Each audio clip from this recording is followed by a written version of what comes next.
ಬೆಳಿಗ್ಗೆ 7 ಗಂಟೆ ಆಗುತ್ತಾ ಇದ್ದರೂ ರಾಮಾಪುರದಲ್ಲಿ ವಿಪರೀತವಾದ ಹೊಗೆ ಮಂಜು ಇನ್ನೂ ಸುರಿಯುತ್ತಲೇ ಇರುತ್ತದೆ. ಪ್ರಸಾದ್ ನಡುಕುತ್ತಾ ಕೂತ್ಕೊಂಡಿರ್ತಾನೆ. ಪ್ರಸಾದನ ಮನೆಯಲ್ಲಿ ಎಲ್ಲರೂ ದೊಡ್ಡವರಾದರೂ ಹಬ್ಬದ ವಿಷಯದಲ್ಲಿ ಮಾತ್ರ ಚಿಕ್ಕ ಮಕ್ಕಳ ಹಾಗೆ ಉತ್ಸಾಹದಿಂದಿರುತ್ತಾರೆ. ನಾಳೇನು ಕ್ರಿಸ್ಮಸ್ ಹಬ್ಬ. ಆ ಮನೆಯಲ್ಲಿ ಕ್ರಿಸ್ಮಸ್ ಹಡಾವುಡಿ ಶುರುವಾಗಿರುತ್ತದೆ. ಶಾರದಾ ಅಡುಗೆ ಮನೆಯಿಂದ ಬಿಸಿ ಬಿಸಿ ಕಾಫಿ ತಗೊಂಡು ಬರ್ತಾಳೆ. ಹಬ್ಬ, ಏನು ಶಾರದಾ, ಈ ಚಳಿಯನ್ನು ಹೀಗೆ ಸಾಯಿಸ್ತಾ ಇದೆ. ಕಾಫಿ ಕೂಡ ಗಂಟಲೊಳಗೆ ಇಳಿಯೋದ್ರೊಳಗೆ ತಣ್ಣಗಾಗುತ್ತೆ. ನಾಳೆ ಕ್ರಿಸ್ಮಸ್ ಅಂತಲ್ಲ, ನಮ್ಮ ಮನೇಲಿ ಏನ್ ಏರ್ಪಾಟು ಮಾಡಿದ್ದಾರೆ? ಏರ್ಪಾಟು ಅಂದ್ರೆ ನಾನು ಬೆಳಗ್ಗೆನೆ ಎದ್ದು ಮನೆ ಗುಡಿಸಿದ್ದೀನಿ. ಅನಾಮಿಕಾ ಅಡುಗೆ ಮನೇಲಿದ್ದಾಳೆ. ಅವನೇ ಅಂಜಲಿ ಏನೋ ಇನ್ನೂ ಎದ್ದಿಲ್ಲ. ಈ ಚಳಿಗೆ ಅವರು ಬೆಡ್ಶೀಟ್ ತೆಗೆಯೋದೇ ಕಷ್ಟ. ಹೇಳ್ದೆ ಇದ್ರೆ ಹೇಗೆ? ನಾಳೆನೋ ಹಬ್ಬ. ಈ ದಿನ ರಾತ್ರಿನೇ ಅಲ್ವಾ ನಿಜವಾದ ಹಬ್ಬ ಶುರುವಾಗೋದು. ನನಗೆ ಪ್ಲಮ್ ಕೇಕ್ ತಿನ್ಬೇಕು ಅಂತಿದೆ. ಹಾಗೆ ಒಳ್ಳೆ ಸ್ಪೈಸಿಯಾಗಿ ಚಿಕನ್ ರೋಸ್ಟ್ ಕೂಡ ಬೇಕು. ಇಷ್ಟರಲ್ಲಿ ಅನಾಮಿಕಾ ಅಡುಗೆ ಮನೆಯಿಂದ ಹೊರಗೆ ಬರುತ್ತಾಳೆ. ಕೈಯಲ್ಲಿ ಟಿಫಿನ್ ಪ್ಲೇಟ್ ಇರುತ್ತದೆ. ಮಾವಯ್ಯ, ಬಿಸಿ ಬಿಸಿಯಾಗಿ ಪೊಂಗಲ್ ತಿನ್ನಿ, ಮೆಣಸಿನಕಾಳು ತುಪ್ಪ ಹಾಕಿದ್ದೀನಿ. ಈ ಚಳಿಗೆ ಮೈಗೊಳ್ಳೆದು. ಅಮ್ಮ ಅನಾಮಿಕಾ, ನೀನು ದೇವತೆ ಅಮ್ಮ. ಬೆಳಿಗ್ಗೆನೆ ಎದ್ದು ಇಷ್ಟು ಚಳಿನಲ್ಲಿ ಅಡುಗೆ ಮಾಡಿದ್ಯಾ? ಮತ್ತೆ ನೀನು ಮಾರ್ಗಿತ್ತೀರು ಏನ್ ಮಾಡ್ತಾ ಇದ್ದಾರೆ? ಅವ್ರು ಈಗಲೇ ಎದ್ದಿದ್ದಾರೆ ಮಾವಯ್ಯ, ಫ್ರೆಶ್ ಅಪ್ ಆಗ್ತಾ ಇದ್ದಾರೆ. ರಾತ್ರಿ ಲೇಟಾಗಿ ಮಲಗಿದ್ರಲ್ವಾ, ಕ್ರಿಸ್ಮಸ್ ಡೆಕೋರೇಷನ್ ಪ್ಲಾನಿಂಗ್ ಅಲ್ಲಿ ಇದ್ದಾರೆ. ಇಷ್ಟರಲ್ಲಿ ಅವನಿ ಅಂಜಲಿ ಬರುತ್ತಾರೆ. ಗುಡ್ ಮಾರ್ನಿಂಗ್ ಮಾವಯ್ಯ. ಗುಡ್ ಮಾರ್ನಿಂಗ್ ಅತ್ತೆ. Happy merry Christmas in advance. Hi ಮಾವಯ್ಯ. ಹಾಯ್ ಅತ್ತೆ. ಈ ದಿನ ವೈಬ್ಸ್ ತುಂಬಾ ಚೆನ್ನಾಗಿದೆ ಅಲ್ವಾ? ವೈಬ್ಸ್ ವಿಷಯ ಆಮೇಲೆ, ಮೊದಲು ಆ ಸೌಟ್ ಇಟ್ಕೊಂಡು ಅಡುಗೆ ಮನೆಗೆ ಹೋದ್ರೆ ನಮಗೆ ಸ್ವಲ್ಪ ಕಾಫಿ ಸಿಕ್ಕುತ್ತೆ. ಕಾಫಿನ? ಅನಾಮಿಕಾ ಅಕ್ಕ ಇದ್ದಾಳಲ್ಲ ಮಾವಯ್ಯ. ಅಕ್ಕ, ನನಗೆ ಒಂದು ಕಪ್ ಕಾಫಿ ಪ್ಲೀಸ್ ಪ್ಲೀಸ್. ಮೇಲೆ ಕೋಕೋ ಪೌಡರ್ ಹಾಕು. ಅಂಜಲಿ, ಹಬ್ಬದ ದಿನ ಕೂಡ ಕೆಲಸ ಮಾಡಲ್ವಾ? ಅನಾಮಿಕಂಗೆ ಸಹಾಯ ಮಾಡ್ಬೋದಲ್ಲ? ಅತ್ತೆ, ನಾನು ಫಿಸಿಕಲ್ ವರ್ಕ್ಕಿಂತ ಮೆಂಟಲ್ ವರ್ಕ್ ಮಾಡ್ತೀನಿ, ಅಂದ್ರೆ ಪ್ಲಾನಿಂಗ್. ಈ ಸಲ ಕ್ರಿಸ್ಮಸ್ ನಮ್ಮ ಮನೆಯಲ್ಲಿ ವೆಸ್ಟರ್ನ್ ಸ್ಟೈಲ್ನಲ್ಲಿ ನಡಿಬೇಕು. ಆಗಲೇ ರಮೇಶ್ ರೂಮ್ನಿಂದ ಹೊರಗಡೆ ಬರ್ತಾ, ವೆಸ್ಟರ್ನ್ ಸ್ಟೈಲಾ ಅಂದ್ರೆ ಮತ್ತೆ ಎಷ್ಟು ಖರ್ಚು ಮಾಡ್ತೀಯ ಅವನಿ? ಅಣ್ಣಯ್ಯ, ನೀನು ಯಾವಾಗಲೂ ಬಜೆಟ್ ಬಗ್ಗೆ ಆಲೋಚಿಸ್ತೀಯ. ಮೊದಲು ಅವನಿ ಪ್ಲಾನ್ ಕೇಳು, ಸಖತ್ತಾಗಿದೆ. ನನ್ನ ಪ್ಲಾನ್ ಏನು ಅಂದರೆ, ನಾವು ಹಾಲ್ ಮಧ್ಯದಲ್ಲಿ ಒಂದು ದೊಡ್ಡ ಕ್ರಿಸ್ಮಸ್ ಟ್ರೀ ಇಡೋಣ. ಅದಕ್ಕೆ ಬೆಲೆ ಬಾಳುವ ಲೈಟ್ಸ್, ಬಾಲ್ಸ್ ಡೆಕೋರೇಟ್ ಮಾಡೋಣ. ಡಿನ್ನರ್ಗೆ ಟರ್ಕಿ ಕೋಳಿ ತರಿಸೋಣ. ಹಾಗೆ ಒಂದು ದೊಡ್ಡ ಚಾಕ್ಲೇಟ್ ಕೇಕ್ ಆರ್ಡರ್ ಮಾಡೋಣ. ಟರ್ಕಿ ಕೋಳಿನ? ನಮ್ಮೂರಲ್ಲಿ ನಾಟಿ ಕೋಳಿ ಸಿಕ್ಕೋದೇ ಕಷ್ಟಮ್ಮ. ಟರ್ಕಿ ಕೋಳಿ ಎಲ್ಲಿಂದ ತರ್ತೀಯಾ? ಆನ್ಲೈನಲ್ಲಿ ಆರ್ಡರ್ ಮಾಡೋಣ ಮಾವಯ್ಯ. ಹಾಗೆ ನಾವೆಲ್ಲರೂ ರೆಡ್ ಆ್ಯಂಡ್ ವೈಟ್ ಥೀಮಲ್ಲಿ ಬಟ್ಟೆ ಹಾಕೋಬೇಕು. ನಾನು ಆಲ್ರೆಡಿ ನನಗಾಗಿ ಸ್ಯಾಂಟಾ ಕ್ಲಾಸ್ ಡ್ರೆಸ್ ಅಂತ ಗೌನ್ ಆರ್ಡರ್ ಮಾಡಿದ್ದೀನಿ. ಅಂಜಲಿ, ನೀನು ಸಾಂತಾ ಕ್ಲಾಸ್ ಏನು? ಸಾಂತಾ ಕ್ಲಾಸ್ ಅಂದರೆ ಮುದುಕ ಅಲ್ವಾ? ನಾನು ಲೇಡಿ ಸಾಂತಾ ಅನ್ನೋ ಮಾತು. ನಾನು ಗ್ಲಾಮರಸ್ ಆಗಿರ್ತೀನಿ. ನೀನು ಹುಚ್ಚು ಹೊರತು, ಹಬ್ಬ ಅಂದರೆ 10 ಜನ ಕರೆದು ಊಟ ಹಾಕಬೇಕು. ಈ ಟರ್ಕಿ ಆನ್ಲೈನ್ ಕೇಕ್ಗಳು ನಮಗೆ ಸೆಟ್ ಆಗಲ್ಲ. ಅನಾಮಿಕಾ, ನೀನೇನಂತೀಯ? ಅತ್ತೆ, ಅವನು ಹೇಳಿದ್ದು ಚೆನ್ನಾಗಿದೆ ಹೊರತು ನಮ್ಮ ಬಜೆಟ್ಟು, ನಮ್ಮ ಊರಿನ ಪರಿಸ್ಥಿತಿ ಆಲೋಚಿಸಬೇಕು. ಹೊರಗಡೆ ಮಂಜಿನಿಂದ ಡೆಲಿವರಿ ಬರ್ತಾ ಇಲ್ಲ.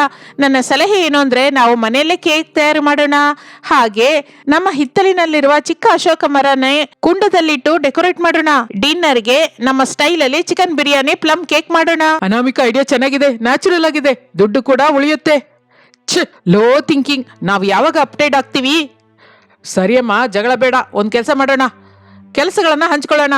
ಅನಾಮಿಕಾ ಅಡುಗೆ ಜವಾಬ್ದಾರಿ ತಗೋತಾಳೆ, ಅವನಿ ಡೆಕೋರೇಷನ್ ನೋಡ್ಕೋತಾಳೆ. ಅಂಜಲಿ, ಮತ್ತೆ ನೀನೇನ್ ಮಾಡ್ತೀಯಾ? ನಾನು ಎಂಟರ್ಟೈನ್ಮೆಂಟ್ ಮಾಡ್ತೀನಿ ಮಾವಯ್ಯ. ಅಂದ್ರೆ ಹಾಡುಗಳು, ಡ್ಯಾನ್ಸ್, ಗೇಮ್ಸ್ ಪ್ಲಾನ್ ಮಾಡ್ತೀನಿ. ಹಾಗೆ ಸೀಕ್ರೆಟ್ ಸಾಂತ ಗೇಮ್ ಕೂಡ ಆಡಿಸ್ತೀನಿ. ಸರಿ, ಅವ್ರವ್ರ ಕೆಲಸ ಮಾಡ್ಕೊಳ್ಳಿ. ಮಧ್ಯಾಹ್ನಕ್ಕೆಲ್ಲ ಕೆಲಸ ಶುರು ಆಗಬೇಕು. ಮಧ್ಯಾಹ್ನ ಅವನಿ ಅಂಜಲಿ ಹಾಲ್ನಲ್ಲಿ ಡೆಕೋರೇಷನ್ ಬಗ್ಗೆ ಚರ್ಚಿಸ್ತಾ ಇರ್ತಾರೆ. ಅನಾಮಿಕಾ ಅಡುಗೆ ಮನೆಯಿಂದ ಕೇಕ್ ಆಗಿ ಹಿಟ್ಟು ಕಲಿಸ್ತಾ ಇರ್ತಾಳೆ. ಅಂಜಲಿ, ಆನ್ಲೈನ್ನಲ್ಲಿ ಆರ್ಡರ್ ಮಾಡಿದ ಕ್ರಿಸ್ಮಸ್ ಟ್ರೀ ಕ್ಯಾನ್ಸಲ್ ಆಯಿತು. ಈಗ ಹೇಗೆ? ಅನಾಮಿಕಾ ಅಕ್ಕ ಹೇಳಿದ ಹಾಗೆ ಅಶೋಕ ಟ್ರೀನೇ ತರಬೇಕು. ನನ್ನ ಡೆಕೋರೇಷನ್ ಪ್ಲಾನ್ ಹಾಳಾಗೋಯ್ತು. ಸರಿ, ಅರುಣ್ನ ಕರೆಸಿ ಆ ಮರನ ತರಿಸೋಣ. ಆದರೆ ಅದಕ್ಕೆ ಡೆಕೋರೇಷನ್ ಐಟಮ್ಸ್ ಎಲ್ಲಿದೆ? ನಮ್ಮ ಹಳೆ ಬಾಕ್ಸ್ ಇದೆ ಅಲ್ವಾ, ಹೋದ ವರ್ಷದ್ದು.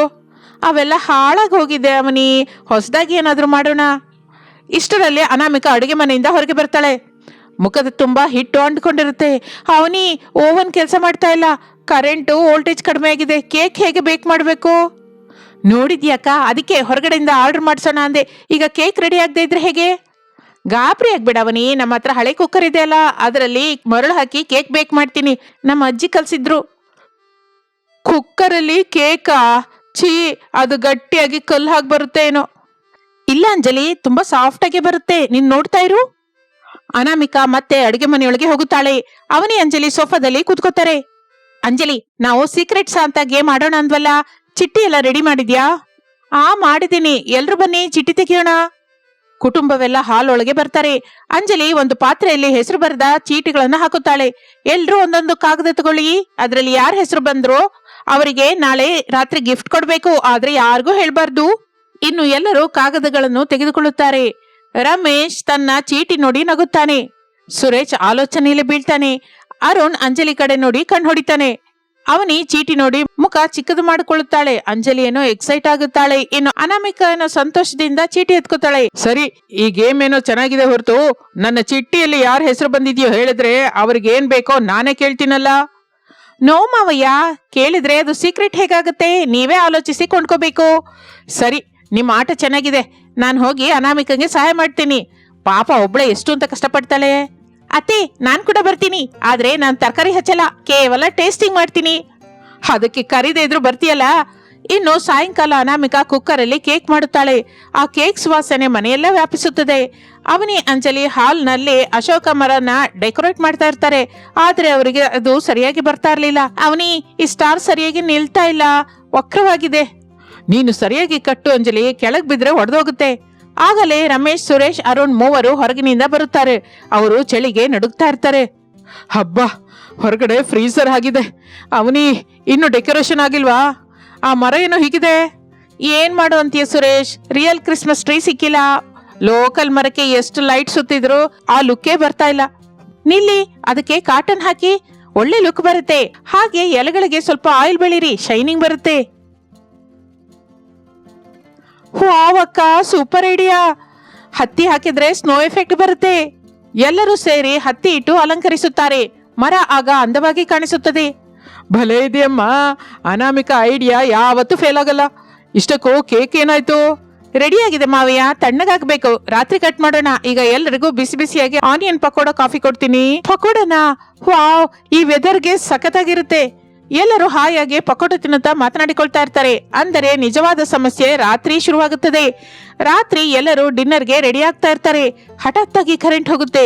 ಮನೆಯೆಲ್ಲ ಕಪ್ಪನೆ ಕಗ್ಗತ್ತಲೆ. ಹೋ ದೇವ್ರೆ, ಈ ಕರೆಂಟ್ ಹೋಯ್ತು. ಈಗ ನನ್ನ ಡೆಕೋರೇಷನ್ ಲೈಟ್ಸ್ ಬೆಳಗಲ್ಲ. ಪಾರ್ಟಿ ಮೂಡ್ ಎಲ್ಲ ಹೊಟ್ಟೋಯ್ತು. ನನ್ ಮೇಕಪ್ ಇನ್ನೂ ಪೂರ್ತಿ ಆಗಿಲ್ಲ. ಕತ್ಲಲ್ಲಿ ಲಿಪ್ಸ್ಟಿಕ್ ಹೇಗೆ ಹಾಕೊಳ್ಳೋದು? ಹಬ್ಬ, ಇನ್ವರ್ಟರ್ ಇದೆಯಲ್ಲ, ಆನ್ ಆಗ್ತಾ ಇಲ್ವಾ? ಇಲ್ಲ ಸುರೇಶ್, ಬ್ಯಾಟ್ರಿ ಡೌನ್ ಆದಾಗಿದೆ. ಚಳಿಗೆ ಬ್ಯಾಟ್ರಿ ಬೇಗ ಲೋ ಆಗುತ್ತಲ್ವಾ? ಈಗ ಹೇಗೆ? ಕತ್ತಲಿನಲ್ಲಿ ಕ್ರಿಸ್ಮಸ್ ಹಬ್ಬ ಆಚರಿಸ್ಬೇಕಾ ನಾವು? ಗಾಬರಿ ಆಗ್ಬೇಡಿ, ನಾನು ಮೊಂಬತ್ತಿ ತಗೊಂಡ್ಬರ್ತೀನಿ. ಕ್ಯಾಂಡಲ್ ಲೈಟ್ ಡಿನ್ನರ್ ಹಾಗೆ ಇನ್ನೂ ಚೆನ್ನಾಗಿರುತ್ತೆ. ಕ್ಯಾಂಡಲ್ ಲೈಟಾ? ಅಕ್ಕ, ಅದು ರೊಮ್ಯಾಂಟಿಕ್ ಡಿನ್ನರ್ಗೆ ಚೆನ್ನಾಗಿರುತ್ತೆ, ಫ್ಯಾಮಿಲಿ ಪಾರ್ಟಿಗಲ್ಲ. ಬೆಳಕು ಮುಖ್ಯ ಅವನಿ. ಅದು ಬಲ್ಬ್ ನಿಂದ ಬಂದರು ಮೊಂಬತ್ತಿಯಿಂದ ಬಂದರು ಏನಾದ್ರೂ ಪರವಾಗಿಲ್ಲ, ನಿಲ್ಲಿ ಎಂದು ಅನಾಮಿಕಾ ಹೋಗಿ ಮನೆಯೊಳಗಿರುವ ಮೊಂಬತ್ತಿಯನ್ನು ದೀಪನ್ನು ತರುತ್ತಾಳೆ. ಹಾಲ್ನಲ್ಲಿ ಡೈನಿಂಗ್ ಟೇಬಲ್ ಮೇಲೆ ಕ್ರಿಸ್ಮಸ್ ಟ್ರೀ ಸುತ್ತಲೂ ದೀಪಗಳನ್ನ ಬೆಳಗಿಸುತ್ತಾಳೆ. ಆ ಬೆಳಕಿನಲ್ಲಿ ಮನೆಯೆಲ್ಲ ಅದ್ಭುತವಾಗಿ ಒಂದು ಕೋಟೆಯ ಹಾಗೆ ಮಿಂಚುತ್ತಾ ಇರುತ್ತದೆ. ವಾವ್ ಅಕ್ಕ, ಇದು ಎಲೆಕ್ಟ್ರಿಕ್ ಲೈಟ್ಸ್ ಗಿಂತ ತುಂಬಾ ಅಂದವಾಗಿದೆ. ಫೋಟೋಸ್ಗೆ ಬ್ಯಾಕ್ ಗ್ರೌಂಡ್ ಸಖತ್ತಾಗಿದೆ. ಅರುಣ್, ನನ್ನ ಫೋಟೋ ತೆಗಿ. ಅದ್ಭುತ ಅಮ್ಮ ಅನಾಮಿಕಾ, ಕತ್ತಲೇನು ಕೂಡ ಅಂದವಾಗಿ ಬದಲಾಯಿಸಿದೆಯಲ್ಲ. ಸರಿ, ಇನ್ನು ಕೇಕ್ ಕಟಿಂಗ್ ಮಾಡೋಣವಾ? ಇನ್ನು ಕೇಕ್ ಕಟ್ ಮಾಡುವ ಸಮಯ. ಅನಾಮಿಕಾ ತಯಾರು ಮಾಡಿದ ಕೇಕ್ ಅನ್ನು ಟೇಬಲ್ ಮೇಲೆ ಇಡುತ್ತಾಳೆ. ಅದು ನೋಡೋದಕ್ಕೆ ಬೇಕರಿ ಕೇಕ್ ಹಾಗೆ ಕಾಣಿಸ್ತಾ ಇದ್ರು ಒಳ್ಳೆ ವಾಸನೆ ಅಂತೂ ಬರ್ತಾ ಇರುತ್ತೆ. ಅಕ್ಕ, ಇದು ಚೆನ್ನಾಗೇ ಇರುತ್ತಾ? ಶೇಪ್ ಸ್ವಲ್ಪ ಚೆನ್ನಾಗಿಲ್ಲ. ರುಚಿ ನೋಡಿ ಹೇಳು ಅವನಿ. ಪ್ರಸಾದ್ ಕೇಕ್ ಕಟ್ ಮಾಡ್ತಾನೆ, ಎಲ್ರಿಗೂ ತಿನ್ನಿಸುತ್ತಾನೆ. ಅವನಿ ಕೇಕ್ ನ ಬಾಯೊಳಗೆ ಇಡುತ್ತಲೇ ಕಣ್ಣನ್ನ ದೊಡ್ಡದು ಮಾಡುತ್ತಾಳೆ. ಓ ಮೈ ಗಾಡ್ ಅಕ್ಕ, ಇದು ತುಂಬಾ ಸಾಫ್ಟ್ ಆಗಿದೆ. ಟೇಸ್ಟ್ ಅಂತೂ ಸೂಪರ್. ಬೇಕರಿ ಕೇಕ್ ಗಿಂತ ಚೆನ್ನಾಗಿದೆ. ಇದ್ರಲ್ಲಿ ಏನ್ ಹಾಕಿದೆ? ಪ್ರೇಮ ಹಾಕಿದ್ದೀನಿ ಅವನಿ. ಹಾಗೆ ಡ್ರೈ ಫ್ರೂಟ್ಸ್, ಹನಿ, ದಾಲ್ಚಿನ್ನಿ ಚಕ್ಕೆ ಪುಡಿ ಹಾಕಿದ್ದೀನಿ. ನಾನು ಇನ್ನೊಂಚೂರು ತಿಂತೀನಿ, ನನ್ನ ಡೈಟಿಂಗ್ ನಾಳೆಯಿಂದ. ಸರಿ ಸರಿ, ಕೇಕ್ ಆಗೋಯ್ತಲ್ಲ, ಈಗ ಡಿನ್ನರ್. ಅನಾಮಿಕಾ ಬಿರಿಯಾನಿ ಮಾಡಿದ್ದಾಳೆ. ಇನ್ನು ಎಲ್ಲರೂ ಊಟಕ್ಕೆ ಕೂತ್ಕೋತಾರೆ. ಮೊಂಬತ್ತಿಯ ಬೆಳಕಿನಲ್ಲಿ ಬಿಸಿ ಬಿಸಿ ಬಿರಿಯಾನಿ ತಿನ್ನುತ್ತಾ ಇದ್ದರೆ ಹೊರಗಡೆ ಚಳಿ ಯಾರಿಗೂ ನೆನಪಿಗೆ ಬರಲಿಲ್ಲ. ಒಬ್ಬರಿನೊಬ್ಬರು ಆಟವಾಡಿಸಿಕೊಂಡು ಊಟ ಮಾಡುತ್ತಾರೆ. ಇನ್ನು ರಾತ್ರಿ 10 ಗಂಟೆಯ ಸಮಯ. Secret Santa gift time. ಎಲ್ರು ಹಾಲಲ್ಲಿ ಕೂತಿರ್ತಾರೆ. ಓಕೆ, ಈಗ ಎಲ್ರೂ ಗಿಫ್ಟ್ಸ್ ಓಪನ್ ಮಾಡೋಣ. ಯಾರ್ಯಾರು ಯಾರಿಗೆ ಏನ್ ಕೊಟ್ಟಿದ್ದಾರೆ ನೋಡ್ಬೇಕು. ಮೊದಲು ಪ್ರಸಾದ್ ತನ್ನ ಗಿಫ್ಟ್ ಬಾಕ್ಸ್ ಅನ್ನು ಓಪನ್ ಮಾಡ್ತಾನೆ. ಅದರಲ್ಲಿ ಒಂದು ಒಳ್ಳೆಯ ಊಲ್ ಮಫ್ಲರ್, ಒಂದು ರೇಡಿಯೋ ಇರುತ್ತೆ. ಅರೇ, ನನಗೆ ಬೇಕಾದ್ದೇ ಬಂತು. ಅಂದ್ರೆ ಇದು ಖಚಿತವಾಗಿ ಶಾರದಳ ಕೆಲಸ. ಅಲ್ಲ, ನನ್ನ ಚೀಟಿಯಲ್ಲಿ ನಿಮ್ಮ ಹೆಸರು ಬಂದಿಲ್ಲ. ಅದು ನಾನೇ ಮಾವಯ್ಯ. ಇನ್ನು ನಿಮಗೆ ಹಳೆ ಹಾಡು ಇಷ್ಟ ಅಂತ ರೇಡಿಯೋ ಕೊಟ್ಟೆ, ಚಳಿಗೆ ಮಫ್ಲರ್. ಥ್ಯಾಂಕ್ ಯು ಅಮ್ಮ, ಒಳ್ಳೆ ಗಿಫ್ಟ್ ಕೊಟ್ಟಿದ್ಯಾ. ನಂತರ ಅವನಿ ತನ್ನ ಗಿಫ್ಟ್ ಅನ್ನು ತೆಗೆಯುತ್ತಾಳೆ. ಅದರಲ್ಲಿ ಒಂದು ಬೆಲೆ ಬಾಳುವ ಮೇಕಪ್ ಕಿಟ್ ಇರುತ್ತದೆ. ವಾವ್, ಮ್ಯಾಕ್ ಮೇಕಪ್ ಕಿಟ್. ಇದು ಖಚಿತವಾಗಿ ಸುರೇಶ ಕೊಟ್ಟಿರ್ತಾನೆ. ನಾನಾ? ನಂಗಷ್ಟು ಬಜೆಟ್ ಇಲ್ಲ ತಾಯಿ. ಅದು ನಾನೇ ಅವನಿ ನನ್ನ ಸೇವಿಂಗ್ಸ್ ನಿಂದ ಕೊಂಡ್ಕೊಂಡಿದ್ದೀನಿ, ನಿನ್ಗಿಷ್ಟ ಅಲ್ಲ ಅಂತ. Thanks Anjali, you are the best. ಈಗ ಅಂಜಲಿ ತನ್ನ ಗಿಫ್ಟ್ ಅನ್ನು ತೆಗೆಯುತ್ತಾಳೆ. ಅದರಲ್ಲಿ ಒಂದು ಅಲಾರಾಮ್ ಕ್ಲಾಕ್, ಒಂದು ಪೊರಕೆ, ಒಂದು ಚಿಕ್ಕ ಬೊಂಬೆ ಅಂತದಿರುತ್ತದೆ. ಏನಿದು ಅಲಾರಾಮ್ ಕ್ಲಾಕು ಪೊರಕೆ? ಯಾರೀ ಕೆಲಸ ಮಾಡಿದ್ದು? ನನ್ನನ್ನು ಅವಮಾನ ಮಾಡೋದಕ್ಕೆ ಕೊಟ್ರಿ.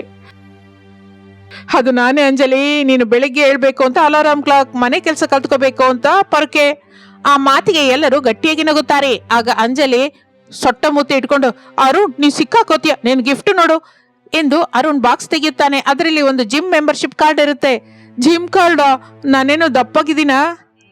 ಇಲ್ಲ, ಆದ್ರೆ ನೀನು 6 ಪ್ಯಾಕ್ ಮಾಡಿ ನೋಡ್ಬೇಕು ಅಂತಿದೆ, ಅದನ್ನ ನಾನೇ ಕೊಟ್ಟಿದ್ದೀನಿ. Tit for that. ಅನಾಮಿಕಾ ಇನ್ನು ತನ್ನ ಗಿಫ್ಟ್ ತೆಗೆಯುತ್ತಾಳೆ. ಅದರಲ್ಲಿ ಒಂದು ಚಿಕ್ಕ ಬಾಕ್ಸ್ ಇರುತ್ತದೆ. ತೆಗೆದು ನೋಡಿದರೆ ಒಂದು ಅಂದವಾದ ಬಂಗಾರದ ಸರವಿರುತ್ತದೆ. ಬಂಗಾರದ ಸರನ? ಇದು ತುಂಬಾ ಬೆಲೆ ಬಾಳದು. ಇದು ಯಾರು ಕೊಟ್ರು? ರಮೇಶ್ ಅವರ? ನಾನಲ್ಲ ಅನಾಮಿಕಾ, ನನ್ನ ಚೀಟಿನಲ್ಲಿ ಸುರೇಶ್ ಹೆಸರು ಬಂದಿದೆ, ಅವನಿಗೆ ವಾಚ್ ಕೊಟ್ಟಿದ್ದೀನಿ. ಅದು ನಾನೇ ಕೊಟ್ಟೆ ಅಕ್ಕ. ಅವನಿ ನೀನಾ? ಇಷ್ಟು ಬೆಲೆ ಬಾಳುವ ಗಿಫ್ಟ್ ಏನಕ್ಕೆ? ಅಕ್ಕ, ನೀನ್ ಯಾವಾಗ್ಲೂ ಎಲ್ಲರಿಗಾಗಿ ಕಷ್ಟಪಡ್ತೀಯ, ಆದ್ರೆ ನಿನಗಾಗಿ ಏನು ಕೊಂಡ್ಕೊಳ್ಳಲಿಲ್ಲ. ನಿನ್ನ ಕುತ್ತಿಗೆನಲ್ಲಿರುವ ಹಳೆ ಚೈನು ಕಟ್ಟಾದ್ರೆ ಪಿನ್ ಹಾಕೋತಾ ಇದೆಯಾ. ಅದನ್ನ ನೋಡಿ ನನಗೆ ತುಂಬಾ ದುಃಖವೆನಿಸ್ತು. ನೀನು ಈ ಮನೆಗೆ ನಿಜವಾದ ಬಂಗಾರ, ಅದಕ್ಕೆ ಈ ಚಿಕ್ಕ ಬಹುಮಾನ. ಥ್ಯಾಂಕ್ ಯು ಅವನಿ. ನನಗೆ ಸರಕ್ಕಿಂತ ನಿನ್ನ ಪ್ರೇಮನೇ ಹೆಚ್ಚು ಬೆಲೆ ಬಾಳುವಂಥದ್ದು. ನೋಡಿದ್ರಾ, ಈ ದಿನ ಕ್ರಿಸ್ಮಸ್ ನಮ್ಮ ಮನೆಯಲ್ಲಿ ಎಷ್ಟು ಆನಂದವನ್ನು ತುಂಬಿದೆ. ಸೊಸೆಯಂದಿರೆಲ್ಲರೂ ಹೀಗೆ ಜೊತೆಯಾಗಿದ್ರೆ ಪ್ರತಿದಿನವೂ ಹಬ್ಬವೇ. ರಾತ್ರಿ ಎಲ್ಲರೂ ನಿದ್ದೆ ಹೋಗೋದಕ್ಕೆ ಸಿದ್ಧವಾಗುತ್ತಾರೆ. ಹೊರಗಡೆ ಮಂಜು ಇನ್ನೂ ಬೀಳುತ್ತಾ ಇರುತ್ತದೆ, ಆದ್ರೆ ಮನೆಯಲ್ಲಿ ಬೆಚ್ಚಗಿನ ವಾತಾವರಣವಿರುತ್ತದೆ. ಈ ದಿನ ನಾವು ಕಲ್ತ್ಕೊಂಡಿದ್ದೇನು ಅಂದ್ರೆ, ಹಬ್ಬ ಮಾಡ್ಕೊಳ್ಳೋದಕ್ಕೆ ದುಡ್ಡಲ್ಲ, ಮನಸ್ಸಿರಬೇಕು. ಆನ್ಲೈನ್ ಆರ್ಡರ್ ಫೇಲ್ ಆಗ್ಬೋದು, ಕರೆಂಟು ಹೋಗ್ಬೋದು, ಆದ್ರೆ ನಮ್ಮ ಮನೆಯಲ್ಲಿ ಮನುಷ್ಯರ ಜೊತೆಯಾಗಿದ್ರೆ ಆ ಬೆಳಕೆಯೇ ಬೇರೆ. ಹೌದಪ್ಪ, ಮುಖ್ಯವಾಗಿ ಅನಾಮಿಕ ಮಾಡಿದ ಕುಕ್ಕರ್ ಕೇಕ್, ಅವನಿ ಕೊಟ್ಟ ಗಿಫ್ಟ್, ಅಂಜಲಿ ಜೋಕ್ಸ್, ಇವೇ ಹೈಲೈಟ್ಸ್. ಜೋಕ್ಸ್ ಅಲ್ಲ ಬಾವಾ, ಅದು ಸೀರಿಯಸ್ ಗಿಫ್ಟ್ಸ್. ಸರಿ ಸರಿ, ಎಲ್ರು ಹೋಗಿ ಮಲ್ಕೊಳ್ಳಿ. ನಾಳೆ ಬೆಳಿಗ್ಗೆ ಮತ್ತೆ ನಾನ್ ವೆಜ್ ಮಾಡ್ಬೇಕು. ಅಂಜಲಿ, ಅವನಿ, ನಾಳೆ ನೀವೇ ಅಡಿಗೆ ಮಾಡ್ಬೇಕು. ಮತ್ತೆ ಕೆಲ್ಸನ? ಕ್ರಿಸ್ಮಸ್ ಆಗೋಯ್ತಲ್ಲ ಅಕ್ಕ. ಕ್ರಿಸ್ಮಸ್ ಆಗಿ ಹೋದ್ರು ಹಸುವೆ ನಿಂತಿಲ್ವಲ್ಲ. ನಾಳೆ ಬಾಕ್ಸಿಂಗ್ ಡೇ, ಅಂದ್ರೆ ಬಾಕ್ಸ್ ಜೋಡಿಸ್ಕೊಳ್ಳುವ ದಿನ, ಅಡಿಗೆ ಮನೆಯಲ್ಲಿ ಯುದ್ಧ ಮಾಡುವ ದಿನ. ಎಲ್ಲರೂ ನಗುತ್ತಾ ತಮ್ಮ ತಮ್ಮ ರೂಮ್ಗೆ ಹೊರಟು ಹೋಗುತ್ತಾರೆ. ಅನಾಮಿಕಾ ರಮೇಶ್ ಹಾಲ್ನಲ್ಲಿ ದೀಪಗಳನ್ನ ಆರಿಸಿ ಕಿಟಕಿಯಿಂದ ಹೊರಗೆ ನೋಡುತ್ತಾರೆ. Anamika, happy Christmas. ಈ ದಿನ ನೀನು ತುಂಬಾ ಅಂದವಾಗಿದ್ದೀಯಾ. ಆ ಸರ ನಿಂಗೆ ತುಂಬಾ ಚೆನ್ನಾಗಿ ಒಪ್ಪುತ್ತೆ ಗೊತ್ತಾ. ಥ್ಯಾಂಕ್ ಯು ರಮೇಶ್ ಅವರೇ, ಆದ್ರೆ ನನ್ನ ಅಂದ ಆ ಸರದಿಂದ ಬಂದಿಲ್ಲ, ನಮ್ಮ ಕುಟುಂಬದ ಸಂತೋಷದಿಂದ ಬಂತು. ಸರಿ ಬಿಡು, ನಿನ್ನ ಫಿಲಾಸಫಿ ನಿಲ್ಸಿ ಮಲ್ಕೋ. ನಾಳೆ ಮತ್ತೆ ಅವನೇ ಅಂಜಲಿನ ಎಬ್ಬಿಸ್ಬೇಕಲ್ಲ ಎಂದುಕೊಳ್ಳುತ್ತಾ ಇಬ್ಬರು ನಗುತ್ತಾ ಹೊರಟು ಹೋಗುತ್ತಾರೆ. ಅನಾಮಿಕಾ ಟಿವಿ ಅತ್ತೆ ಸೊಸೆಯ ಪ್ರೇಕ್ಷಕರೆಲ್ಲರಿಗೂ ಹ್ಯಾಪಿ ಕ್ರಿಸ್ಮಸ್. ರಾಮಾಪುರದಲ್ಲಿ ಒಂದು ಹಳೆ ಹಂಚಿನ ಮನೆ ಶಾರದಾ ಪ್ರಸಾದರದ್ದು. ಅವರ ಮಕ್ಕಳು ಸೊಸೆಯಂದಿರು ದೊಡ್ಡವರಿಂದ ಚಿಕ್ಕಂದಿನವರೆಗೆ ವರಸೆಯಾಗಿ ರಮೇಶ್, ಅನಾಮಿಕಾ, ಸುರೇಶ್, ಅವನಿ, ಅರುಣ್, ಅಂಜಲಿ. ಕಾಲ ಕಳೆದ ಹಾಗೆ ಮಕ್ಕಳಿಗೆ ಸರಿಯಾದ ಕೆಲಸವೂ ಸಿಕ್ಕದೆ ಆ ಕುಟುಂಬ ಬಡತನದ ಕಡೆಗೆ ಜಾರ್ತಾ ಇರುತ್ತೆ. ಮೂವರು ಸೊಸೆಯಂದಿರು ಆ ಇಷ್ಟ ಕಷ್ಟಗಳನ್ನು ಸಹಿಸುತ್ತಲೇ ಸಂಸಾರವನ್ನು ಎಳ್ಕೊಂಡ್ಬರ್ತಾ ಇರ್ತಾರೆ. ಆದರೆ ಈ ವರ್ಷ ಚಳಿ ಅವರ ಪಾಲಿಗೆ ಶಾಪವಾಗಿ ಬದಲಾಗಿದೆ. ಅಮ್ಮ, ಸೊಸೆ ಅಂದ್ರೆ ಹೇಳ್ರ ತಾಯಿ, ಬೆಳಗಾಗಿ ಹೋಗಿದೆ. ಈ ಚಳಿಗೆ ಕೋಳಿ ಕೂಡ ಕೂಗೋದು ಮರ್ತೋದಾಗಿದೆ. ಆದ್ರೆ ನಮ್ಮ ಹೊಟ್ಟೆ ಹಸುವೆ ಮರ್ತೋಗಲ್ವಲ್ಲ. ಎದ್ದು ಆ ಒಲೆನ ಆನ್ ಮಾಡ್ರಮ್ಮ. ಅಡಿಗೆ ಮನೆಯಿಂದ ಅನಾಮಿಕಾ ಹೊರಗೆ ಬರುತ್ತಾಳೆ. ಆಕೆ ಸಿರಿಯ ಸೆರಗನ್ನು ಗಟ್ಟಿಯಾಗಿ ಸುತ್ತಕೊಂಡಿರ್ತಾಳೆ. ಎದ್ದಿದ್ದೀನಿ ಅತ್ತೆ. ರಾತ್ರಿ ಎಲ್ಲ ಚಳಿಗೆ ನಿದ್ರೆ ಬಂದ್ರೆ ಅಲ್ವಾ, ಆ ಕಿಟಕಿಯೊಳಗಿಂದ ಗಾಳಿ ಕತ್ತಿ ಹಾಗೆ ಸೀಳ್ಕೊಂಡ್ ಬರ್ತಾ ಇದೆ. ಏನ್ ಮಾಡೋಣಮ್ಮ, ನಮ್ಮ ಹಣೆ ಬರಹ. ಅವನಿ ಅಂಜಲಿ ಇನ್ನೂ ಎದ್ದಿಲ್ವಾ? ಪಾಪ, ಅವ್ರ ಹತ್ರ ಇರೋದು ತೆಳ್ಳಗಿನ ಬೆಡ್ಶೀಟ್ ಅತ್ತೆ. ಇಬ್ರು ಒಂದ್ ಕಡೆನೆ ಮುದ್ರಕೊಂಡು ಮಲಗಿದ್ದಾರೆ. ಚಳಿಗೆ ಏಳಲಾರ್ದೆ ಹೋಗ್ತಾ ಇದ್ದಾರೆ. ಎಬ್ಸಮ್ಮ, ಕೆಲಸಕ್ಕೆ ಹೋಗುವ ಗಂಡಸರಿಗೆ ಸ್ವಲ್ಪ ಗಂಜಿ ಆದ್ರೆ ಕಾಸು ಕೊಡ್ಬೇಕಲ್ಲ. ಅನಾಮಿಕಾ ಹೋಗಿ ಅವನಿ ಅಂಜಲಿಯರನ್ನು ಎಬ್ಬಿಸುತ್ತಾರೆ. ಅವರು ಕಣ್ಣುಜ್ಜಿಕೊಂಡು ಗಡಗಡ ನಡುಗುತ್ತಾ ಹೊರಗೆ ಬರ್ತಾರೆ. ಹಬ್ಬಾ, ಏನ ಕೈ ನರಕ. ಚಳಿಗೆ ನನ್ನ ಕೈ ಬೆರಳು ಕದಲ್ತಾ ಇಲ್ಲ. ಈ ಹಂಚಿನ ಮನೆಯಲ್ಲಿದ್ರೆ ಫ್ರಿಜ್ ಅಲ್ಲಿ ಇದ್ದಾಗಿದೆ. ಕನಿಷ್ಠ ನಮಗೆ ಶೀಟಿನ ಮನೆ ಆದ್ರೂ ಚೆನ್ನಾಗಿರ್ತಾ ಇತ್ತು. ಶೀಟಿನ ಮನೆ ಆದ್ರೆ ಬೇಸಿಗೆಯಲ್ಲಿ ಮನೇಲಿ ಇರಲಾರವು ಅಂಜಲಿ, ಇದ್ದದ್ರಲ್ಲೇ ಹೊಂದ್ಕೊಂಡು ಹೋಗ್ಬೇಕು. ಆದ್ರೆ ಈ ದಿನ ನೀರ್ ಮುಟ್ಕೋಬೇಕು ಅಂದ್ರೆ ನನ್ನ ಮೈ ನಡುಗ್ತಾ ಇದೆ, ಪ್ರಾಣ ಹೋಗೋ ಹಾಗಿದೆ ಅಕ್ಕ. ಪ್ರಾಣ ಹೋಗಲ್ವೇ, ಹೆಂಗಸಿಗೆ ತಾಳ್ಮೆನೆ ಪ್ರಾಣ. ಹೋಗಿ ಆ ಹಿತ್ತಲಿನಲ್ಲಿರುವ ಸೌದೆ ತಗೊಂಬಾ. ರಾತ್ರಿ ಮಂಜಿಗೆ ತಣ್ಣಗಾಗಿರುತ್ತೆ, ಆರ್ಬಿಟ್ಟು ಒಲೆ ಹಚ್ಚಿಸ್ಬೇಕು. ಬೇಗ ಶುರು ಮಾಡಿ. ಹಿತ್ತಲಿನಲ್ಲಿ ಅನಾಮಿಕಾ ಅವನಿ ಅಂಜಲಿ ಸೌದೆಯನ್ನ ಎತ್ಕೋತಾ ಇರ್ತಾರೆ. ಅಕ್ಕ, ನನ್ನಿಂದ ಆಗ್ತಾ ಇಲ್ಲ, ನನ್ನ ಕಾಲು ಜಡ್ ಹಿಡ್ದೋಗಿದೆ. ಕನಿಷ್ಠ ಕಾಲಿಗೆ ಚಪ್ಪಲಿ ಕೂಡ ಇಲ್ಲ ನಮ್ಗೆ. ಈ ಬಡತನ ಯಾವಾಗ ಹೋಗುತ್ತೆ ಏನೋ. ನನ್ ಕೈ ಬೆರಳಿಗೆ ಸಿಬ್ರು ಚುಚ್ಕೊಂಡಿದೆ. ದುಃಖ ಪಡ್ಬೇಡ ಅಂಜಲಿ, ಕಷ್ಟ ಯಾವತ್ತಿಗೂ ಒಂದೇ ತರ ಇರಲ್ಲ. ನಾವು ಕಷ್ಟಪಟ್ರೆ ಯಾವುದೋ ಒಂದಿನ ಒಳ್ಳೆ ದಿನ ಬರುತ್ತೆ. ಧೈರ್ಯವಾಗಿರೋಣ. ಈ ಕಷ್ಟಗಳನ್ನ ನಾವು ಧೈರ್ಯವಾಗಿ ಎದುರಿಸೋಣ. ಕಷ್ಟಪಡೋದಕ್ಕೆ ನಮ್ಮ ಹತ್ರ ಏನಿದೆ ಅಕ್ಕ? ನಮ್ಮ ಗಂಡಂದಿರು ಕೂಲಿ ಕೆಲ್ಸಕ್ಕೆ ಹೋಗ್ತಾರೆ, ಬರೋದು ಅರೆಕೊರೆ ಸಂಪಾದನೆ. ಆ ಸಂಪಾದನೆ ಎಲ್ಲ ತಿನ್ನಕ್ಕೆ ಸರಿ ಹೋಗುತ್ತೆ. ಇನ್ನು ಸ್ವೆಟರು ರಗ್ಗುಗಳು ಎಲ್ಲಿಂದ ಕೊಂಡ್ಕೋತೀವಿ ಹೇಳು? ಆಗಲೇ ರಮೇಶ್, ಸುರೇಶ್, ಅರುಣರು ನಿದ್ರೆಂದಿದ್ದು ಹೊರಗೆ ಬರುತ್ತಾರೆ. ಅವರು ಕೂಡ ಚಳಿಗೆ ನಡುಗ್ತಾ ಇರ್ತಾರೆ. ಅನಾಮಿಕಾ, ಸ್ವಲ್ಪ ಬಿಸಿನೀರಿದ್ರೆ ಕೊಡ್ತೀಯಾ? ಮುಖ ತೊಳ್ಕೋಬೇಕು. ಟ್ಯಾಂಕ್ ನೀರು ಐಸ್ ಆಗಿದೆ. ಸೌದೆ ಒದ್ದೆ ಆಗಿದೆ ರಮೇಶ್ ಅವರೇ, ಒಲೆ ಹಚ್ತಾ ಇಲ್ಲ. ನಿಮಗೆ ಬಿಸಿನೀರು ಕೊಡೋದಕ್ಕೆ ಸ್ವಲ್ಪ ಸಮಯ ಹಿಡಿಬೋದು. ಹಬ್ಬ, ದಿನವೂ ಇದೇ ಗಲಾಟೆ. ಕೆಲ್ಸಕ್ಕೆ ಲೇಟ್ ಆಗ್ತಾ ಇದೆ. ಬಿಸಿನೀರ್ ಇಲ್ದಿದ್ರೆ ಸ್ನಾನ ಹೇಗೆ ಮಾಡೋದು? ಈ ಚಳಿಯಲ್ಲಿ ತಣ್ಣೀರಲ್ಲಿ ಸ್ನಾನ ಅಂದ್ರೆ ಎದೆ ನಿಂತು ಹೋಗುತ್ತೆ, ಮೈ ಎಲ್ಲ ಜಡಗುಟ್ಟಿ ಹೋಗುತ್ತೆ. ಅಂಜಲಿ, ಹೋಗಿ ಪಕ್ಕದ ಮನೆ ರಾಮಕ್ಕನ ಕೇಳಿ ಸ್ವಲ್ಪ ಕೆಂಡವಾದ್ರೂ ತಗೊಂಬಾ. ಈ ದಿನವಾದ್ರೂ ಬೇಗ ಒಲೆ ಬೆಳಗುತ್ತೆ. ಈ ದಿನ ಕೆಲ್ಸಕ್ಕೆ ಬೇಗ ಹೋಗ್ಬೇಕು. ಪಕ್ಕದ ಮನೆಯವ್ರನ್ನ ಕೇಳ್ಬೇಕು ಅಂದ್ರೆ ನಾಚಿಕೆ ಆಗುತ್ತೆ ಅರುಣ್. ಅವ್ರೇನೋ ಹೀಟರ್ ಹಾಕೊಂಡು ಕೂತಿರ್ತಾರೆ. ನಾವು ಕೆಂಡಕ್ಕಾಗಿ ಹೋದ್ರೆ ಭಿಕ್ಷೆಯವ್ರನ್ನ ನೋಡ್ದಾಗೆ ನೋಡ್ತಾರೆ. ಆ ನೋಟಕ್ಕೆ ನನಗೆ ಇನ್ನೂ ದುಃಖ ಅನ್ಸುತ್ತೆ. ಪ್ರಸಾದ್ ಆಗಲೇ ಹೊರಗೆ ಬರುತ್ತಾನೆ. ಯಾರನ್ನು ಕೇಳೋದ್ ಬೇಡ, ನಮ್ಮ ಕಷ್ಟ ನಮ್ದೇ. ಅನಾಮಿಕಾ, ಆ ಹಳೆ ಪೇಪರ್ ಇದೆ ನೋಡಮ್ಮ, ಅದರಿಂದ ಒಲೆ ಹಚ್ಚಮ್ಮ, ಬೇಗ ಬೆಂಕಿ ಹಚ್ಕೊಳ್ಳುತ್ತೆ. ಅನಾಮಿಕಾ ಅತಿ ಕಷ್ಟದಿಂದ ಹೊಗೆಯಿಂದ ಯುದ್ಧ ಮಾಡಿ ಒಲೆ ಬೆಳಗಿಸುತ್ತಾಳೆ. ಆ ಚಿಕ್ಕ ಒಲೆಯ ಸುತ್ತ ಕುಟುಂಬವೆಲ್ಲ ಸೇರುತ್ತದೆ. ಆ ಬೆಂಕಿಯ ಬಿಸಿಗೆ ಅವರೆಲ್ಲ ಚಳಿ ಕಾಯಿಸಿಕೊಳ್ಳುತ್ತಾ ಶರೀರಕ್ಕೆ ಹಾಯಾಗಿರ್ಬೇಕು ಅನ್ಸುತ್ತೆ. ಅಡಿಗೆ ಮನೆಯಲ್ಲಿ ಅನಾಮಿಕಾ ಗಂಜಿ ಕಾಯಿಸ್ತಾ ಇರ್ತಾಳೆ. ಅವನಿ ಹಸಿಮೆಣಸಿನ್ಕಾಯಿ ಹಚ್ತಾ ಇರ್ತಾಳೆ. ಅಂಜಲಿ ಪಾತ್ರೆ ತೊಳಿತಾ ಇರ್ತಾಳೆ. ಹಬ್ಬ, ಕೈಗಳು ನಡುಗ್ತಾ ಇದೆ, ಆಗೋದಿಲ್ಲ, ಗಡ್ಡೆ ಕಟ್ತಾ ಇದೆ. ಒಂದು ಪಾತ್ರೆ ತೊಳಿಬೇಕು ಅಂದ್ರೆ ಗಂಡದ ಹಾಗೆ ಇದೆ. ಸಹನೆಂದಿರೆ, ನಂಗೆ ಖಾರ ಕಣ್ಣಿಗೋಗಿ ಉರಿತಾ ಇದೆ. ನೀರಿಲ್ಲದೆ ತೊಳಿಲಾರ್ದೆ ಹೋಗ್ತಾ ಇದ್ದೀನಿ. ಈ ದಿನ ಗಂಜಿಯಲ್ಲಿ ನೆಂಚ್ಕೊಳ್ಳೋದಕ್ಕೆ ಉಪ್ಪಿನಕಾಯಿ ಕೂಡ ಇಲ್ಲ. ಈ ಹಸಿಮೆಣಸಿನಕಾಯಿ ಖಾರನೇ ದಿಕ್ಕು. ಇಷ್ಟರಲ್ಲಿ ಶಾರದಾ ಅಡ್ಗೆ ಮನೆಗೆ ಬರ್ತಾಳೆ. ಸೊಸೆಂದ್ರೆ, ನಿಮ್ ಮಾವ ಹಿಂಗೆ ಚಳಿ ಜ್ವರ ಬಂದಾಗಿದೆ, ಮೈ ಸುಟ್ಟು ಹೋಗ್ತಾ ಇದೆ. ಅಯ್ಯೋ, ಈಗ ಡಾಕ್ಟರ್ ಹತ್ರ ಕರ್ಕೊಂಡು ಹೋಗೋದಕ್ಕೆ ದುಡ್ಡು ಬೇಕಲ್ಲ ಅತ್ತೆ. ಈಗ ದುಡ್ಡು ಯಾರ ಹತ್ರ ಸಾಲವಾಗಿ ತಗೊಳ್ಳೋಣ? ಮತ್ತೆ ನನ್ನ ಹತ್ರವಿರುವ ಹಳೆ ಹಿತ್ತಾಳೆ ಬಿಂದಿಗೆನ ಮಾರಾಟ ಮಾಡೋಣ ಅಂದ್ಕೊಂಡಿದ್ದೀನಿ. ಆ ಬಂದ ದುಡ್ಡಿನಿಂದ ಮಾವಯ್ಯನಿಗೆ ಚಿಕಿತ್ಸೆ ಕೊಡಿಸ್ಬೇಕು. ಹಿತ್ತಾಳೆ ಬಿಂದಿಗೆನಾ ಅತ್ತೆ? ಅದು ನಿಮ್ಮ ಅಮ್ಮನವರ ಕೊನೆ ಗುರುತಲ್ವಾ? ಅದನ್ನ ಮಾರೋಣ ಅಂತ ಇದ್ದೀರಾ? ಹೌದು ಕಣೆ ಅಂಜಲಿ, ಮನುಷ್ಯನ ಪ್ರಾಣಕ್ಕಿಂತ ವಸ್ತು ಮುಖ್ಯ ಅಲ್ಲಮ್ಮ. ಇಷ್ಟರಲ್ಲಿ ರಮೇಶ್ ಅಲ್ಲಿಗೆ ಬರ್ತಾನೆ. ಅಮ್ಮ, ಏನ್ ಮಾತಾಡ್ತಾ ಇದ್ದೀರಾ ಎಲ್ರು? ತಗೊಡು, ಇಲ್ಲಿ ನೋಡು, ಈ ಪಾತ್ರೆ ತಗೊಂಡು ಹೋಗಿ ಮಾರಾಟ ಮಾಡು. ಆ ಬಂದ ದುಡ್ಡಿನಿಂದ ನಿಮ್ಮ ಅಪ್ಪಂಗೆ ಔಷಧಿ, ನಮ್ಮ ಹತ್ರ ಹೊಟ್ಕೊಳ್ಳೋದಕ್ಕೆ ಏನಾದ್ರೂ ದಪ್ಪಗಿರುವ ಬೆಡ್ಶೀಟ್ ತಗೊಂಬಾ. ಅಯ್ಯೋ ಅಮ್ಮ, ಮುದಿತನದಲ್ಲಿ ನಿಮ್ಮನ್ನ ನೋಡ್ಕೋಬೇಕಾದ ನಾನು ನಿಮ್ಮ ವಸ್ತುಗಳನ್ನ ಮಾರಾಟ ಮಾಡೋ ಸ್ಥಿತಿಗೆ ಬಂದ್ವಿ. ಅಣ್ಣಯ್ಯ, ದುಃಖ ಪಡಬೇಡ, ನಮ್ಮ ಪರಿಸ್ಥಿತಿ ಅಂತದ್ದು. ಹೋಗು, ನಾವು ಕೂಡ ಕೂಲಿ ಕೆಲ್ಸಕ್ಕೆ ಹೋಗ್ತಾ ಇದೀವಿ. ಈ ದಿನ ಹೇಗಾದ್ರೂ ಹೆಚ್ಚು ಕೆಲಸ ಮಾಡಿ ದುಡ್ಡು ಸಂಪಾದಿಸ್ತೀವಿ. ರಮೇಶ್ ಆ ಬಿಂದಿಗೆಯನ್ನು ತೆಗೆದುಕೊಂಡು ಭಾರದಿಂದ ಕಾಲಿಡುತ್ತಾ ಅಲ್ಲಿಂದ ಹೊರಗೆ ಬರುತ್ತಾನೆ. ಸುರೇಶ್, ಅರುಣರು ಕೂಡ ಕೆಲಸಕ್ಕೆ ಹೋಗುತ್ತಾರೆ. ಮನೆಯಲ್ಲಿ ಹೆಂಗಸರು ಜ್ವರದಿಂದಿರುವ ಪ್ರಸಾದ್ ಮಾತ್ರನೇ ಇರ್ತಾರೆ. ಮಧ್ಯಾಹ್ನವಾಗುವ ಹೊತ್ತಿಗೆ ಹಾಲ್ನಲ್ಲಿ ಪ್ರಸಾದ್ ನಡುಗುತ್ತಾ ಮಲಗಿರ್ತಾನೆ. ಶಾರದಾ ಅವನ ಪಕ್ಕನೆ ಕೂತಿರ್ತಾಳೆ. ಸೊಸೆ ಮೂವಂದರು ದಿಗಿಲಿನಿಂದ ಕೂತಿರ್ತಾರೆ. ಅಕ್ಕ, ಹೀಗಾದ್ರೆ ಕಷ್ಟ, ನಾವು ಕೂಡ ಏನೋ ಒಂದು ಮಾಡ್ಬೇಕು. ಏನ್ ಮಾಡ್ತೀವಿ ಅವನಿ? ನಮಗೆ ಓದಿಲ್ಲ, ಕೈಯಲ್ಲಿ ಚಿಲ್ಲರೆ ಕಾಸು ಇಲ್ಲ. ಏನಾದ್ರೂ ವ್ಯಾಪಾರ ಮಾಡೋಣ ಅಕ್ಕ. ವ್ಯಾಪಾರಕ್ಕೆ ಬಂಡವಾಳ ಬೇಕು. ಆ ಬಂಡವಾಳ ನಮ್ಮ ಹತ್ರ ಇಲ್ವಲ್ಲ. ಬಂಡವಾಳವಿಲ್ಲದ ಕೆಲಸ ಮಾಡೋಣ. ಅದೇನು? ಅಲ್ಲಿ ನೋಡು, ನಮ್ಮ ಹಿತ್ತಲಿನಲ್ಲಿ ಸೀತಾಫಲ ಮರ ಇದೆ ಅಲ್ಲ, ಕಾಯಿ ಕೂಡ ತುಂಬಾ ಬಂದಿದೆ. ಅದನ್ನ ಕಿತ್ತು ಸಂತೆಲೆ ಮಾರಿದ್ರೆ. ಸೀತಾಫಲಗಳ ಈ ಚಳಿಗಾಲದಲ್ಲಿ ಯಾರು ತಿಂತಾರೆ? ಶೀತ ಆಗತ್ತೆ ಅಂತ ಭಯಪಡ್ತಾರೆ. ನಿಜನೇ ಅತ್ತೆ, ಆದ್ರೆ ಅಂಜಲಿ ಹೇಳಿದ್ರಲ್ಲಿ ಒಂದು ಪಾಯಿಂಟ್ ಇದೆ. ನಾವು ನಮ್ಮ ಶ್ರಮವನ್ನೇ ಬಂಡವಾಳವನ್ನಾಗಿ ಮಾಡೋಣ. ಅಂದ್ರೆ ಏನೂ ಅರ್ಥವಾಗಿಲ್ಲ ಅಕ್ಕ. ನಮ್ಮ ಊರಿನಲ್ಲಿ ಬಹಳ ಜನ ಹೊಲದಲ್ಲಿ ಕೆಲಸ ಮಾಡ್ತಾರೆ. ಈ ಚಳಿಗೆ ಅವರಿಗೆ ಬಿಸಿ ಬಿಸಿಯಾಗಿ ಟೀ ಕುಡಿಬೇಕು ಅಂತಿರುತ್ತೆ. ಆದ್ರೆ ಹೊಲದ ಹತ್ರ ಟೀ ಸಿಕ್ಕಲ್ಲ. ನಾವು ಟೀಯನ್ನ ಮಾಡಿ ಫ್ಲಾಸ್ಕ್ ಅಲ್ಲಿ ತಗೊಂಡೋಗಿ ಮಾರಿದ್ರೆ? ಟೀ ಮಾರ್ಬೇಕಾ? ಅದು ಹೊಲ್ದಲ್ಲ. ಹೌದು, ಟೀ ಪುಡಿ, ಹಾಲು, ಸಕ್ಕರೆ ಇದು ಕೊಂಡ್ಕೊಳ್ಳೋದಕ್ಕೆ ನನ್ನ ಹತ್ರ ಎತ್ತಿಟ್ಟ ದುಡ್ಡು ಸ್ವಲ್ಪವಿದೆ. ಪಾತ್ರೆ ಮಾರಿದ ದುಡ್ಡು ನಮಗೆ ಸಾಕಾಗತ್ತೆ. ಇನ್ನು ಈ ಪ್ರಯತ್ನ ಮಾಡೋಣ. ಇದಕ್ಕೆ ನೀವೇನಂತೀರಾ? ಒಳ್ಳೆ ಅಡಿಯಕ್ಕ. ಈ ಟೀ ಜೊತೆಗೆ ಬಿಸಿ ಬಿಸಿ ಕಡ್ಲೆಕಾಯಿ ಬೇಯಿಸಿ ಕೊಟ್ರೆ ಇನ್ನೂ ಚೆನ್ನಾಗಿರುತ್ತೆ. ನಿಮ್ಮ ಧೈರ್ಯ ಚೆನ್ನಾಗಿದೆ ಅಮ್ಮ, ಆದ್ರೆ ಗಂಡಸರು ಒಪ್ಕೋತಾರಾ? ಹಸುವೆ ಬಾಧೆ ತಿಳಿದವರು ಅಡ್ಡ ಹೇಳಲ್ಲ ಅತ್ತೆ. ಮಾವಯ್ಯನವರ ಔಷಧಿಗಾಗಿ ಅಲ್ವಾ ನಾವಿದೆಲ್ಲ ಮಾಡ್ತಾ ಇರೋದು. 3 ಬಡ ಸೊಸೆಯರು ಒಂದು ನಿರ್ಣಯಕ್ಕೆ ಬರುತ್ತಾರೆ.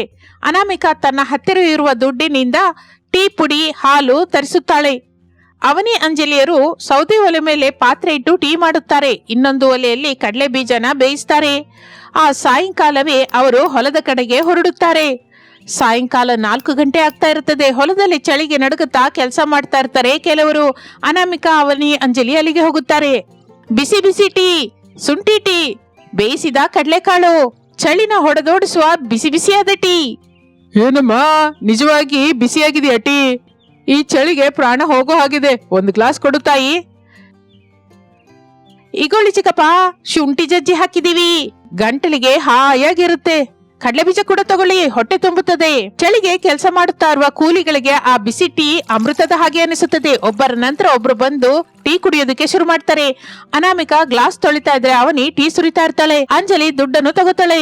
ಅಕ್ಕ ನೋಡು, ನನ್ನ ಕೈ ತುಂಬಾ ಚಿಲ್ಲರೆ ದುಡ್ಡು, ನಾವು ಗೆದ್ವಿ. ಹೌದು, ಇಷ್ಟು ಜನ ಮೆಚ್ಕೊಂಡ್ರು. ಈ ಚಳಿಯಲ್ಲಿ ದೇವರ ಹಾಗೆ ಬಂದ್ರು ಟೀ ಕೊಟ್ಟಿದ್ದೀರಮ್ಮ ಅಂದ್ರು. ಬನ್ನಿ ಮನೆಗೆ ಹೋಗಿ ಮತ್ತೆ ಟೀ ಕಾಯಿಸ್ಕೊಂಡು ಬಸ್ ಸ್ಟಾಂಡ್ ಹತ್ರ ಹೋಗೋಣ. ಅಲ್ಲಿ ಪ್ರಯಾಣಿಕರಿರ್ತಾರೆ. ಆ ದಿನ ರಾತ್ರಿಯವರೆಗೂ 3 ಸೊಸೆಯಂದರು ಕಷ್ಟಪಡುತ್ತಾರೆ. ಮನೆಗೆ ಬರುವ ಹೊತ್ತಿಗೆ ಅವರು ಸುಸ್ತಾಗಿರುತ್ತಾರೆ.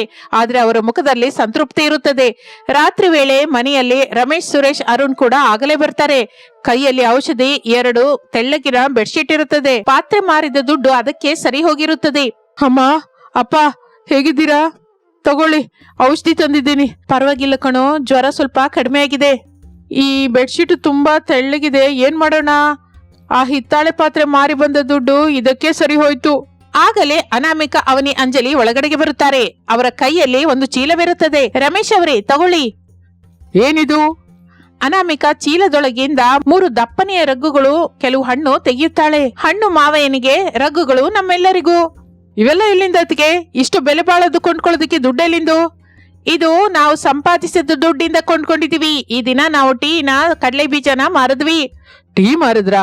ನೀವು ರೋಡ್ ಮೇಲೆ ನಿಂತ್ಕೊಂಡು ಟೀ ಮಾರಿದ್ರಾ? ಹೌದು, ತಪ್ಪೇನಿದೆ? ಕಳ್ಳತನದಂತ ತಪ್ಪು ಮಾಡಿಲ್ವಲ್ಲ. ನಮ್ಮ ಕಷ್ಟದಿಂದ ನಮ್ಮ ಕುಟುಂಬವನ್ನು ಚಳಿಯಿಂದ ಕಾಪಾಡ್ಕೊಂಡ್ವಿ. ಅನಾಮಿಕಾ, ನನ್ನನ್ನು ಕ್ಷಮಿಸು. ನಾನು ಗಂಡಸಾಗಿಯೂ ಪೋಷಿಸಲಾರದೆ ಹೋಗ್ತಾ ಇದ್ದೀನಿ. ನೀವು ರೋಡ್ ಹತ್ತಿ ಕಷ್ಟಪಡಬೇಕಾಗಿ ಬಂತು. ಅಯ್ಯೋ, ಗಂಡ ಹೆಂಡತೀರು ಅಂದ್ರೆ ಕಷ್ಟ ಸುಖನ ಹಂಚ್ಕೊಳ್ಳೋದಲ್ವೇನ್ರಿ? ನಿಮ್ಮ ಕಷ್ಟ ನಮ್ಮ ಕಷ್ಟ ಬೇರೆ ಬೇರೆ ಅಲ್ಲ. ಈ ದಿನ ನಮಗೆ ಬಹಳ ಸಂತೋಷವಾಗಿದೆ. ಮಾವಯ್ಯ ಈ ರಗ್ ಹೊತ್ಕೊಂಡ್ರೆ ಅವ್ರಿಗೆ ಚಳಿ ಇರಲ್ಲ, ನಮಗಷ್ಟೇ ಸಾಕು. ನಿಜವಾಗಿಯೂ ನೀವು ಸೊಸೆಂದ್ರಲ್ಲಮ್ಮ, ದೇವತೆಗಳು. ನಮ್ಮ ಬಡತನ ಮನೆಯನ್ನು ಆವರಿಸಿದೆ ಹೊರತು ನಮ್ಮ ಮನಸ್ಸನ್ನು ಆವರಿಸಿಲ್ಲ ತಾಯಿ. ಹೌದು, 3 ಒಗ್ಗಟ್ಟಾಗಿ ಇದ್ದು ಈ ಮನೆಗೆ ಬೆಳಕು ತಂದಿದ್ದೀರಮ್ಮ. ಆ ರಾತ್ರಿಯ ಕುಟುಂಬವೆಲ್ಲ ಆನಂದದಿಂದ ಕಳೆಯುತ್ತದೆ. ಅನಾಮಿಕಾ ತಂದ ರಗ್ಗುಗಳು ಬೆಚ್ಚತನವನ್ನು ಕೊಟ್ರೆ ಅವರ ಒಳಗಿರುವ ಪ್ರೇಮ ಮನಸ್ಸಿಗೆ ಹಾಯಿ ಅನಿಸುತ್ತದೆ. ಮಾರನೇ ದಿನ ಬೆಳಿಗ್ಗೆ ಹೊಗೆ ಮಂಚು ಹೊರಗಿರುತ್ತದೆ. ಆದರೆ ಅನಾಮಿಕಾ, ಅವನಿ, ಅಂಜಲಿ ಉತ್ಸಾಹದಿಂದಿರುತ್ತಾರೆ. ಅವನಿ, ಅಂಜಲಿ, ಎದ್ದೇಳಿ. ಈ ದಿನ ನಾವು ಹೊಸ ಮೆನು ಟ್ರೈ ಮಾಡೋಣ. ಏನಕ್ಕಾದು? ಚಳಿಗಾಲ ಅಲ್ವಾ, ಜನ ಮೆಣಸಿನ ಹಾಲು ಅಂತ ರಾಗಿ ಗಂಜಿ ಕೂಡ ಇಷ್ಟಪಡ್ತಾ ಇರ್ತಾರೆ. ಅದನ್ ಕೂಡ ಮಾರಾಟ ಮಾಡೋಣ. ಸೂಪರ್ ಐಡಿಯಾ ಅಕ್ಕ. ನಾನಂತೂ ರಾಗಿ ಗಂಜಿ ಮಾಡ್ತೀನಿ. ನಾನು ಮೆಣಸಿನಕಾಳು ಕುಟ್ತೀನಿ. ಇರಿ, ನೀವಿಷ್ಟೇ ಅಲ್ಲ, ನಾವು ಕೂಡ ನಿಮ್ ಜೊತೆಗೆ ಬರ್ತೀವಿ. ಹೌದು ಅತ್ತಿಗೆ, ನಾವು ಭಾರ ಹೊರ್ತೀವಿ, ನಿಮಗೆ ಸಹಾಯವಾಗಿರ್ತೀವಿ. ಈ ಚಳಿಗಾಲದಲ್ಲಿ ನಮ್ಮ ಬಡತನವನ್ನು ಜಯಿಸಿ ತೋರಿಸೋಣ. ಹಾಗೆ ಕುಟುಂಬವೆಲ್ಲ ಸೇರಿ ಒಂದು ಚಿಕ್ಕದಾದ ಮೊಬೈಲ್ ಕ್ಯಾಂಟೀನ್ ಅನ್ನ ಶುರು ಮಾಡುತ್ತಾರೆ. ರಮೇಶ್, ಸುರೇಶ್, ಅರುಣ್ ಒಂದು ತಳ್ಳುಗಾಡಿಯನ್ನು ಸಿದ್ಧ ಮಾಡುತ್ತಾರೆ. ಅದರ ಮೇಲೆ ಸೊಸೆಯಂದಿರ ರುಚಿ ಅಂತ ಬೋರ್ಡ್ ಇಡುತ್ತಾರೆ. ಬೆಳಿಗ್ಗೆ ರಾಗಿ ಗಂಜಿ, ಮೆಣಸಿನ ಹಾಲು, ಸಾಯಂಕಾಲ ಟೀ, ಕಡಲೆಕಾಯಿ, ಬಜ್ಜಿಗಳು ಮಾರಲಿಕ್ಕೆ ಶುರು ಮಾಡುತ್ತಾರೆ. ಊರಿನ ಸಂತೆಯಲ್ಲಿ ಅನಾಮಿಕಳ ಗಾಡಿ ಹತ್ರ ಜನ ಕಿಟಕಿಟ ಆಡ್ತಾ ಇರ್ತಾರೆ. ಅಮ್ಮ, 1 ಗ್ಲಾಸ್ ಮೆಣಸಿನ ಹಾಲು ಕೊಡಮ್ಮ. ನಿಮ್ಮ ಹತ್ರ ಮೆಣಸಿನ ಹಾಲು ಕುಡಿದ್ರೆ ಜ್ವರ ಹಾಗೆ ಮಾಯವಾಗುತ್ತೆ. ತಗೊಳ್ಳಿಪ್ಪ.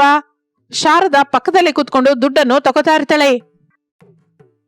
ನೋಡಿದ್ರಾ ನನ್ನ ಸೊಸೆಯಂದಿರ ಕೈಗುಣ?